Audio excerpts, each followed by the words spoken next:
បាទសួស្តីបងប្អូនទាំងគ្នាបាទសូមស្វាគមន៍ក៏ចូលមកកាន់វីដេអូឃ្លីបខ្លីមួយនេះបាទវីដេអូនេះចង់បង្ហាញកលឹះខ្លីមួយសម្រាប់បងប្អូនដែលគាត់អត់ដឹងណាពេលបងប្អូនចូលនៅកន្លែង call របស់យើងបងប្អូនអញ្ចឹងមានលេខញជាច្រើនទាំងលេខ call Telegram Messenger ឬក៏លេខយើង call តាមលេខហ្នឹងគឺមាននៅក្នុងនឹងច្រើនអញ្ចឹងណាបងប្អូនអញ្ចឹង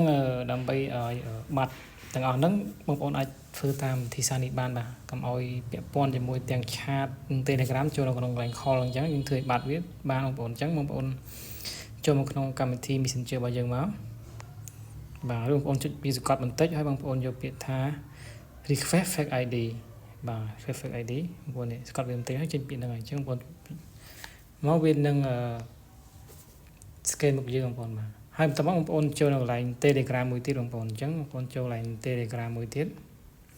សង្កត់ទៅចុះបន្តិចហើយបងប្អូនយកពាក្យថា request fake ID ដូចគ្នាហើយបងប្អូនចុចពាក្យថា request fake ID ដូចគ្នាបាទពេលហ្នឹងវានឹង scan មុខយើងបងប្អូនអញ្ចឹង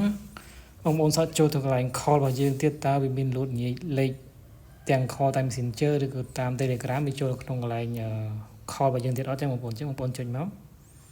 បាទគឺថាមានបងប្អូនមានតែលេខសុទ្ធបងប្អូនអត់មានលេខ